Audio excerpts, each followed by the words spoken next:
Uthman, you always winning. Tag. Wait, is that the Adhan? I think so, inshallah. Alhamdulillah, alhamdulillah. Yeah, man. Well, Gotta pray.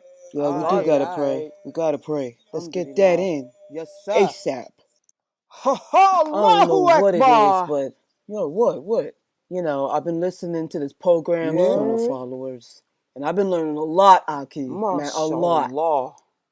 Yeah, like what? What you been learning about? Man, I've been learning about a lot. Salah, you know, hadith, the life of the Prophet, sallallahu alaihi wasallam. Man. Wow, for real though. And you know another thing? The shows just keep coming on back to back. Alhamdulillah. I just gotta check them out. For real though, wow. My guy, if you have any questions, check this out. Every Friday, you can call in Sister Layla live. Call her with any one of your questions in regards to this deen, and man, she will answer them. She will get you right. Anyway, inshallah, I'm about to tune into that. But you know something else? You know, if this is going to be a benefit to me, I got to get with that Sadaqah Jariyah. All right. Donate to SunnahFollowers.net. We're here for you. Sadaqah Jariyah. Assalamu alaikum.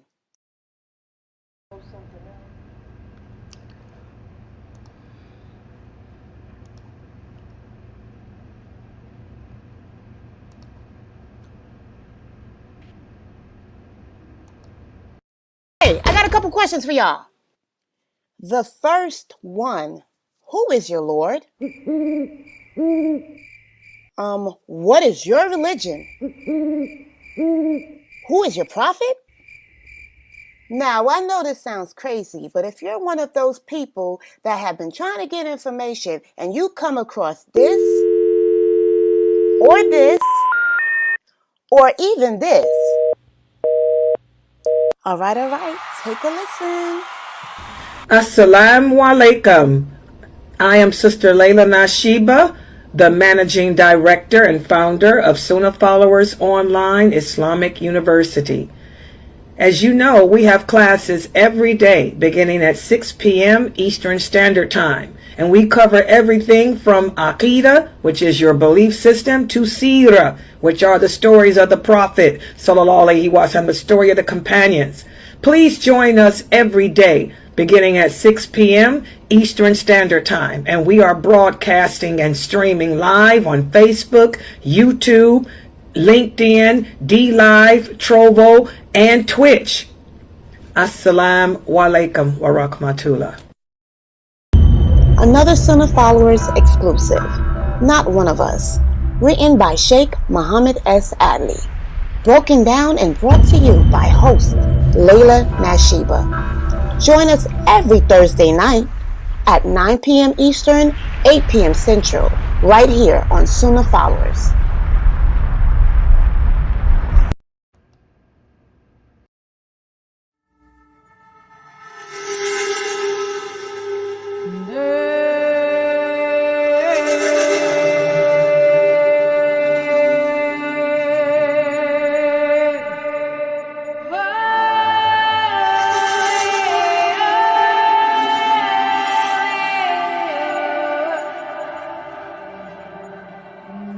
He was the first successor after the death of the Prophet. He was the first man to accept Islam. He was Abu Bakr as-Siddiq. Join Sunnah followers every Wednesday at 7 p.m. Eastern Standard Time as Ustad Mukhtar Shahid shares his life story.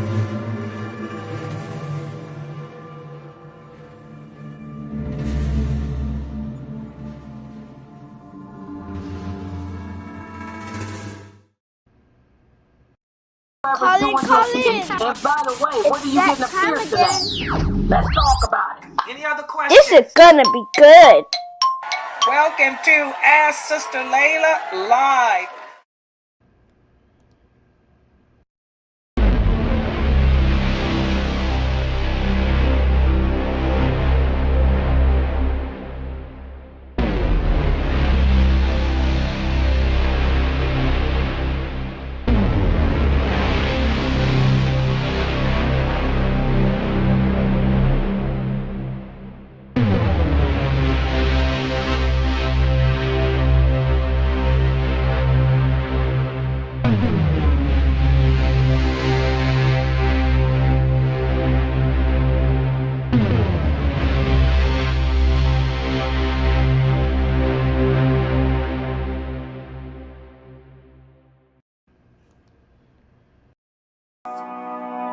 She was born of the Jewish tribe Banu Nadir.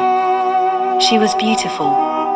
Captured and made a slave by the Muslims during a siege. The Prophet Muhammad, peace and blessings be upon him, took her under his custody and presented her with the beautiful gift of accepting Islam. Her name is Reyanah bint Zayd. Join host lailanasheeba for the popular series Heroines of Islam every Monday and Wednesday 9 p.m. Eastern right here on Sunnah Followers.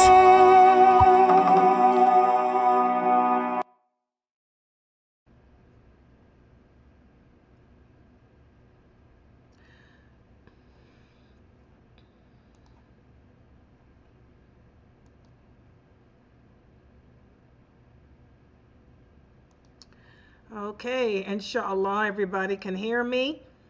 This is the Heroines of Islam class. Trying to set everything up. Give me a second here.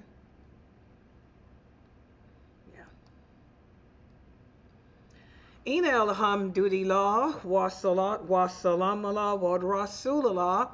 Welcome to our series, The Heroines of Islam. And for those of you who are new, this series, The Heroines of Islam, I will, inshallah, embark upon trying to share with you every week, twice a week, the stories of the female companions of the Prophet, sallallahu alaihi wasallam. And the reason why I'm teaching this series is because so many of the new converts, the Muslim sisters, come to me and ask, can I tell them about the female companions? Because the female companions are not discussed much here in the West. And when they do discuss it, they water it down. Not all information is given. And this is so true. One of the things that I hope that everyone who's been following me and listening to this series understands, there's a big misconception about Muslim women in Islam. Number one, the world thinks that Muslim women are oppressed, that Muslim women have no dignity, that Muslim women have no rights, that Muslim women are inhibited, that Muslim women are depraved and deprived, that Muslim women are not attractive, that Muslim women are not feminine, that Muslim women are not anything, that Muslim women are supposed to be as if they don't exist. All of these are simply misconceptions about the role of women in Islam. Nowhere does Islam teach that women are to be ignored, nor does Islam teach that women are to be as if they don't exist. Because anyone who learns this religion and learns it correctly, you will learn from the beginning of its conception that women were never ignored.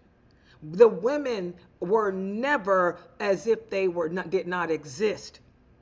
As I went over this series, I began with the wives of the Prophet. Who was the one that was with the Prophet from the beginning that helped him to see that he was not crazy, that he was not possessed? That was a woman, and that woman was not in the background unseen by anyone. That woman was not like a creature that didn't exist. That woman was Khadija, radiyallahu anha. Khadija was the second person to embrace Islam and to accept him as a prophet. Okay? And Khadija, radiyallahu anha, was there with the Prophet at the beginning of his mission, his confidence, his support. Allah even speaks about this. His confidence, his support came from Khadija, radiyallahu anha. She was not in the background, unmentioned, unseen, insignificant. In fact, I hope that you guys have learned it's not even the nature of an Arabic woman to be unheard, unseen, insignificant. I hope you guys have realized that. When you learn about the Prophet Muhammad's wives, You learn that many things these brothers today have told you about women is untrue. And I'm speaking to the women in the West because Arabic women know their value. Arabic women know their worth. Arabic women are not censored. Arabic women don't feel that they are insignificant. Arabic women, it's in their blood to be right there beside the men. Okay? One of the first martyrs of Islam was a woman. A woman. A woman. Okay? The person that supported the prophet, a woman. His biggest support, a woman. All of the prophet's wives were mentioned by name in the hadiths. All the prophet's wives were described. The simple fact that these hadiths describe how beautiful the prophet's wives were show that they were not some insignificant nothing. The hadiths that mention how his wives corrected others shows that they had a voice, that they were not inhibited, that they were not censored. The fact that Aisha radiallahu anha was the wife who became one of the first scholars of fiqh underneath the caliphate of Umar. Umar assigned all questions about the role of women in Islam to be answered by Aisha radiallahu anha. Okay? The simple fact that Aisha was the one who kept correcting the mistakes made by the men of her time in regards to women, and she corrected them. And she would check what they say. Whatever they said, she would verify it and give the history of it. That all shows that women in Islam do not take a back seat. Women in Islam are not shushed. Women in Islam are not depraved or deprived of anything. On the battlefield, you guys have learned that even on the battlefield, every battle that the Prophet Muhammad sallallahu alaihi wasallam fought, his wives were on that field. He would take a wife with him on every expedition. After he married Salama was at every battle, and she was active on that battlefield. Okay? Sauda radiallahu anha, she was the oldest wife he had, in her 60s. But you got to experience from Aisha that even Sauda was a great, furious warrior, because the Arabic women were just like the Viking women of the time. Were just like the Roman women of the time. Were just like the Persian women of the time. Were just like the Egyptian women of the time. These were the days of warriors. They were warriors. As Hakim said, I'm going to go over her story with you guys too soon. When the Arabs underneath the leadership of Khalid bin Walid, when they fought against the Franks, like Hakim said, when they were taken as captive, as prisoners of war, as she told the Arabic women with her, she said, "We women are women of the tents. We will pull these poles out of the ground, and we will show these non-believers that we are not a women that they don't want to reckon with." And when those men came to them, they took them poles and went to town on them. So again, it's important to learn about the female companions of Islam, because when you learn about these women, you learn that the things that you have been told, many of it is not true. Okay? Such as covering the face. the Prophet's wives did not cover their faces. As Aisha tells us, if they wanted to cover a face, or if they wanted to not be recognized, when the women would go out, they would go out in a group for their protection at nighttime. And they didn't want to be recognized. Why? So that the enemies could not capture and hold for ransom one of the wives of the Prophet. All the women would go out in a group and they would do this. So you couldn't tell who was who. And then they take it down. They do this and take it down. That's if they didn't want to be recognized. They didn't walk around with burqas on. They didn't walk around with just one eye like a cyclops. Allah didn't make a woman with one eye. We're not animals. We're human, as Aisha radiallahu anha said. Okay? So, it's important to learn about these female companions, because learning about them tells you what your role should be as a woman, as a wife, as a mother. And also you see, wow, the things I've been told here in the West, because like I said, Arabic women know their worth. You Western women will learn, things I've been told that I can't do, it's not true. Not at all. Not at all. So today what we're going to do to just conclude the topic of the wives of the Prophet, because I covered all his wives. The last time we met, we did the story of Maria the Copt, and she was not a wife. She was one of the Prophet sallallahu alaihi wasallam's right-hand possessions. But she was not the only slave girl he had. The Prophet sallallahu alaihi wasallam had another slave girl. Her name was Reyanah. And I'm going to do her story today. And just like many people say that the Prophet married Maria, but he really did not. He did not marry Maria. He also was never married to Reyanah either. Aisha did not list either one of these women as a wife of the Prophet.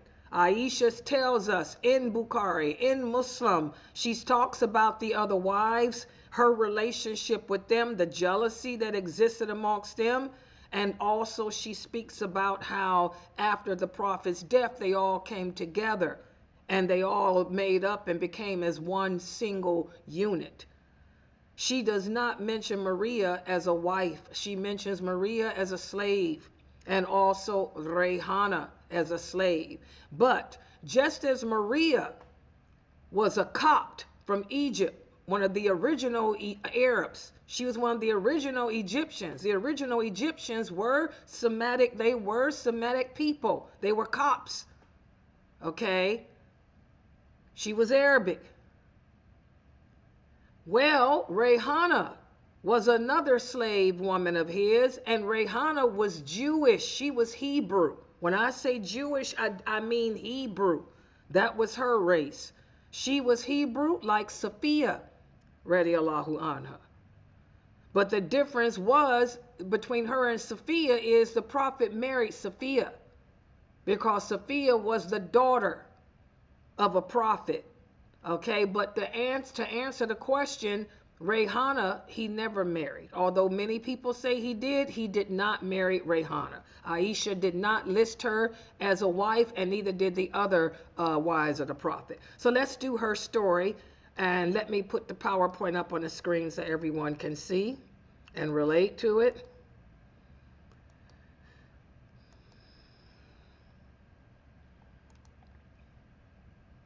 Wait a minute, hold on.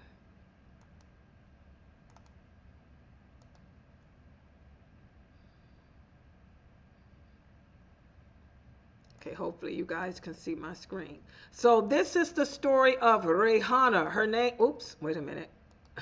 Her name was Reyanah bint Zayd. Okay? And let's take a look at her. She came into the picture after the Battle of the Trenches. In fact, she came into the picture the same time that Sophia came in. She was from the same people as the same tribe as Sophia. The difference was that Sophia was a princess. Sophia was the daughter of the chief, the ruler of the tribe. Whereas Reyanah was from the nobility too, but she wasn't high up in stature as Sophia was. After the battle of the trench and the Quraysh returned back to Mecca, the Prophet ﷺ went back to Medina. He took off his armor and went to clean himself, to take a bath. And as he was bathing, that's when the angel Jibril appeared before him. And he said to the Prophet, you have removed your weapons? Why did you remove your weapons when the battle isn't over? The Prophet ﷺ said, where is the battle? What battle? We just defeated the Quraysh. And that's when the angel Jibril told him that the tribe of Qurayza, who had betrayed the Muslims, and he had to contend with them. And the reason being was because just like the Jews, just like the tribe of Qurayza, did not keep the promise that they made with the Prophet ﷺ. They thought that they could side with the Quraysh while he was fighting against them and attack from behind. But Allah sent the angel Jibril to notify the Prophet of what the Jews were planning. Okay? So after being informed, the Prophet ﷺ gathered the Muslims together. He said, pick up your armor. I've just been told by Jibril that we have been betrayed by the tribe of Qurayza. He said, let all those who hear and obey not pray the afternoon prayer until we reach the land of the Qurayza. So they planned to make their attack before the Jews had an opportunity to regroup. So the Prophet ﷺ and his men gathered themselves together and set out, for the tribe of Qurayza. And when the Jews saw him coming under the command of Ali, they began to regret what they had done. And they began to yell out terrible words to the Prophet, calling him offensive names. But when they saw that his army consisted of 3,000 men, that's when the Jews became afraid. They knew that there was no way that they could defeat the Muslims. Okay? So the Prophet ﷺ sent Usayd ibn Hudayr forward to talk to the Jews. And he said, O enemies of Allah, we will continue to lay siege to your castle, because that's what the Jews had done. They had locked themselves up in their fort. They locked themselves up in their fortress and refused to come out and fight. They were cowards. So Usayd went to them and said, O enemies of Allah, we will continue to lay siege to your castle until you die of starvation. So you're trapped. You're like a fox in a den. You have nowhere to go. You can't run. You can't hide. And the Jews called out to him and they said, O Ibn Hudayr, we are not allies of the Hajraj. We're with you. So they tried to lie and change sides again. But Usayd wasn't stupid. He said, we have no treaty with you anymore, nor do we have any covenant with you anymore. And that's when the Prophet ﷺ and his men approached the castle. And before fighting them, because remember in Islam we have rules to abide by even in war times. And by the way, this is a picture of a fortress, how their fortress may have looked, because there's a lot of fortresses like this in the desert abandoned, but this is what the fortresses look like. They would go and hide behind the gates of that. So the Prophet sallallahu alaihi wasallam arrived with his men, and he approached the foot of the castle, and he tried to invite the Jews to Islam, but they refused. And after a while, the Jews began to feel pressured. And one of the leaders said, "O Jewish congregation, this disaster has fallen upon us. We suggest three things." Okay, this is one of the leaders of the prophet's army. This is Ka'b ibn Asad. He said, "O Jewish people, this disaster has fallen upon us. We suggest three things for you to choose one of." Okay? And the Jews asked him, "What three things?" And he said, "The first is you can affiliate with this man Muhammad and acknowledge him as a prophet." He said, "I swear by Allah that he really is a prophet. He and his characteristics have been written in the Torah. If you accept him as your leader, your blood, your honor, your women, your children, and your property will be safe." Remember, I told you guys back in the medieval period of history, whenever a town fought another town, or a tribe of people fought another group of people, or a country fought another country, whoever was the victor would take the spoils. And the spoils of the war were all the women and children of the defeated people would be given over to them as slaves.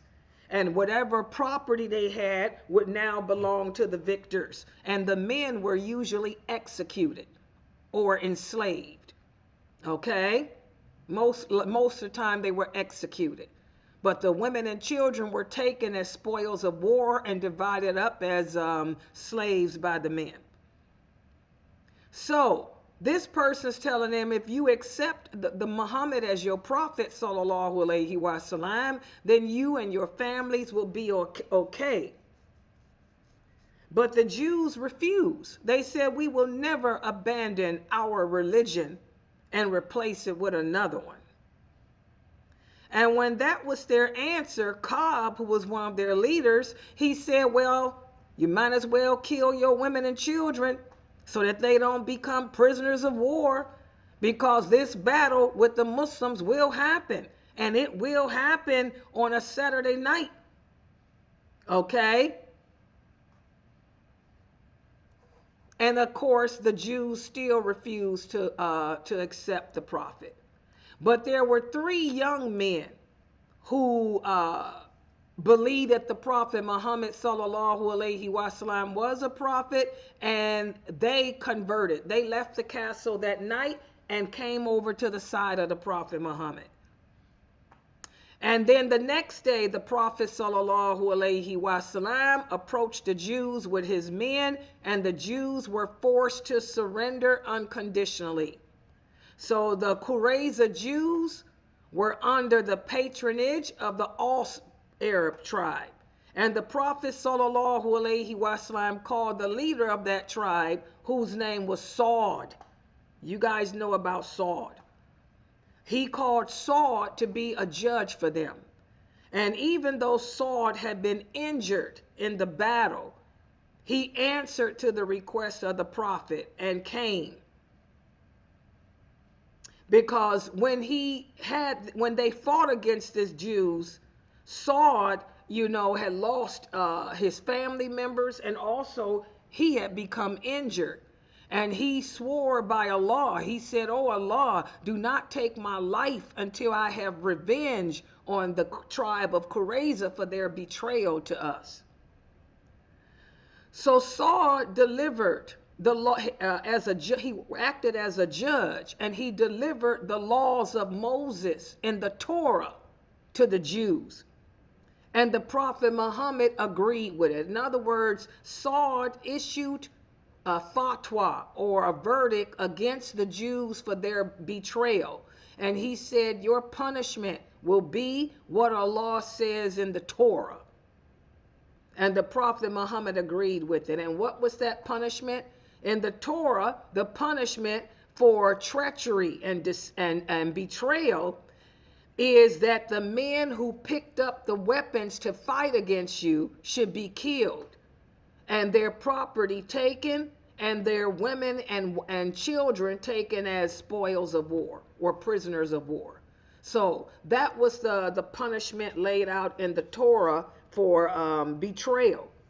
And the Prophet Muhammad said this would be the same, it's okay with us in Islam too.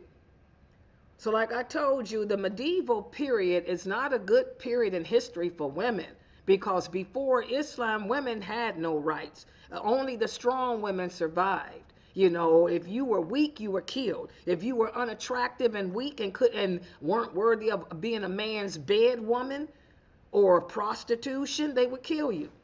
The beautiful women and women from noble families were taken as prisoners of war and given to the victors as slaves. And their children, oftentimes were separated from their mothers and given as slaves to someone else. So it was a bad time for women. But Islam did away with that. We talked about how when the Prophet had taken Maria, the Copt, how Allah sent down so many rights for slaves and women and stuff. Those slave women in Islam were treated like wives, except they didn't have a specific day or night.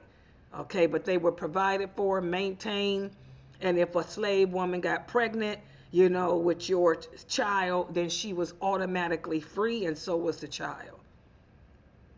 Okay, so Saul delivered the law, being that since these people broke their peace agreement and betrayed the Prophet and the Muslims, that the men who fought against him will be executed, and what the women and children will go as prisoners of war and be slaves for whoever wants them. If the woman wasn't wanted, she'd probably be executed. But not for us Muslims. They would keep them as just a slave. So Saud, radiallahu anha, Allah answered his dua. After he gave this ruling, that's when his wound opened up. Remember, y'all know who Saud is. And that's when he died from his wounds. And the companions got him ready for burial. The Prophet did his funeral. And despite how large and big a man Saud was, his body felt light. And that's because the Prophet said the angels came down and attended his funeral, and they helped carry his soul away. Okay? So after when the men were executed, and when it was time to divide the spoils of war, Reyanah, she fell into the share that belonged to the Prophet Muhammad. She was a Jewish, woman. She was Hebrew, just like Sophia. And she was the wife of a Qurayshi Jew who was named Hakim. He was killed during the battle. So she was taken as a prisoner of war. And like the Prophet did with like the Muslims and other people did with slaves, a slave woman doesn't have a right to her own home. That's what makes her different from a wife. The Prophet had her appointed to stay in the house of a woman named Manzir. And I'm going to do her story one day too. So at this time, the Prophet had two prisoners of war, one being Sophia. And he ended up marrying her instantly because he recognized Allah sent down to him the revelation that Sophia was a descendant of Moses. So the Prophet, she converted to Islam. When the Prophet told her that he knew that she was the daughter of Aaron, that's when Sophia said, well, if you know that about me, then that means you are a prophet, because only a prophet would have that knowledge. And Sophia converted to Islam instantly, and the Prophet married her immediately, and her freedom was her dowry. So that was Sophia. Now Reyanah was taken as a prisoner too. The Prophet just ordered whatever slave girls he had other than Sophia to be taken to Mandir's home. And when they arrived back in Medina, the Prophet went to the home of Reyanah, who was now his slave girl. And he wanted to see her. And that's when the first time he saw her. And when he saw her, he gave her the offer. He said, if you want, you can choose to become a Muslim, and then I will marry you. I'll make you my wife instead of my slave girl. She chose to remain a slave because she didn't know anything about Islam. All she knew is that she didn't like the Muslims. So she told him, no, I will remain a slave because this will be easier for me and it'll be easier for you because I'm not interested in your religion. Okay, so she made it clear that she would never leave her religion. But a few days later, some reports say 4 to 5 days later, she changed her mind. She came to the Prophet and converted to Islam. But the Prophet ﷺ did not marry her. There are some people that say he did, that when she converted, he married her, but the reality is he did not. She became a Muslim and she remained his slave. He had no interest in her because he had Safiya. Remember, this is when he had taken in Safiya, and Safiya was enough for him as a wife because she was going through enough of problems.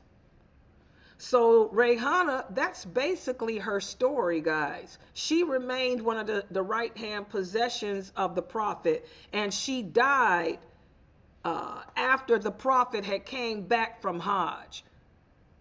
And she was buried in the grave, the Baqi cemetery. Now remember, the Prophet ﷺ had Maria as a slave girl too. Maria didn't die before him. She died 5 years after him. But Reyanah was a slave girl. And she died, right after the Prophet made Hajj. And guess what? He died after that. So that's basically it for Reyanah. But you may find other people saying that he married her, but the reality is she didn't. Why I say that is because why would Aisha not mention her as a wife? In fact, Aisha made no mention of her at all, period. Okay? Aisha tells us of all the wives of the Prophet and their names. She mentioned Maria, and she said Maria was a slave girl too. But she made no mention of Reyanah, being a wife or anything else. So that means she was somebody that for Aisha to not mention her, that means that she was someone who was not intimidating to Aisha. Remember, Aisha radiallahu anha was only intimidated by the ones that she thought posed to be a challenge to her. Evidently, she didn't feel Reyanah to be a challenge to her because she doesn't mention her. Okay? She doesn't mention her at all. Okay? So, that's basically it. That's basically it about Reyanah. And this picture here that I use, is a picture of a medieval Hebrew woman. Just, I don't know how they say she was very beautiful, but this is a picture of a medieval Hebrew woman. But she converted to Islam. So she probably had features like this: the curly hair, the pale skin, and all of that. But she converted to Islam. All right. There's also another hadith, which I don't think it's authentic. It says that when the Prophet asked her to marry him, she said no, because she not only did she not want to give up her religion, but she didn't want to cover up like Muslim women either. She didn't want to cover her head. But I don't believe that hadith is authentic. And they say that when she came back a few days later and converted to Islam and said she would cover up, the Prophet told her he didn't want her as a wife after that. You know, he said, okay, he took her shahada, you know, he accepted her shahada and all, but he told her he was not interested in marrying her. Then there's another story that says he did marry her, but then he ended up turning her back over to her tribe because he didn't want to stay with her. So different stories, but like I said, I deal with what's most authentic. And what's most authentic is she remained a slave until she died after his Hajj. And like I said, she must not have been no threat to Aisha, because Aisha doesn't mention much about her at all. All right, so that's the story of Reyanah. So we see all the wives he had. When the Prophet ﷺ was married to Khadijah, Khadijah was the most perfect woman ever created. The only woman ever created better than her was Maryam, you know, the mother of Jesus. You know, Khadijah radiallahu anha is the second most perfected woman ever created. The Prophet didn't need another wife with her. She was everything to him. She was everything. He had no need for another woman. But after her death, no one could ever replace Khadijah because she was the second most perfect woman ever created. So it took the Prophet marrying all these other women to get one Khadijah, because each of these women had characteristics of Khadijah, you know, but they weren't her. You know, she was the complete package. But the Prophet ﷺ loved all his wives, and he loved his slaves too. You guys saw how tender and gentle he was with Maria. He comforted her, made her feel at home, protected her from the anger of his other wives, cared for her as if she was a delicate flower, you know, all the way up until his death. So he was a very considerate man. All right, I'm going to stop right here. The next time we meet for this class, which is Wednesday, I'm going to move on to the female companions. We did the wives. What I probably will do is try to go over some of his daughters. I'll try to work on the story of Fatima radiallahu anha and the story of Zainab. So Sister Jean-Louis, you asked me what stories I would work on next. For this class, it would be Fatima, and look up the story of Fatima, his daughter, and also the story of Zainab, the daughter of Salama. I'm going to do the two of them, inshallah, next. So are there any questions or comments? Any questions or comments? Go ahead.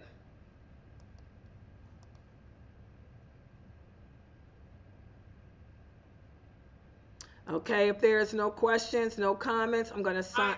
Go ahead. Go ahead. I have a question. Yes, go ahead.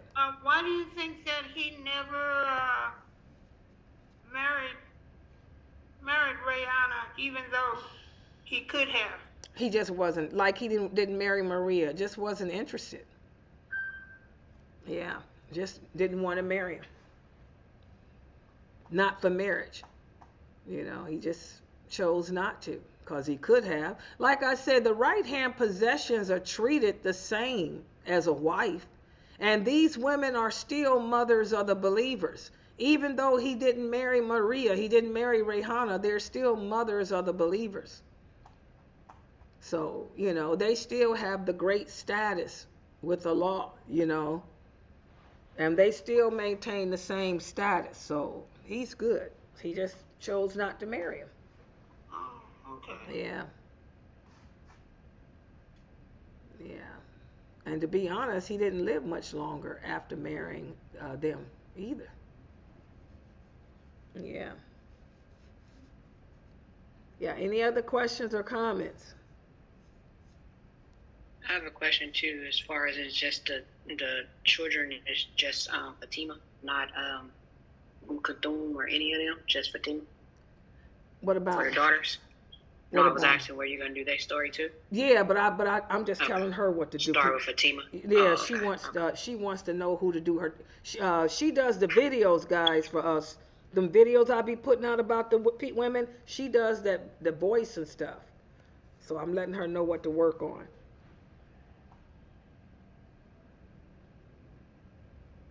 Yeah.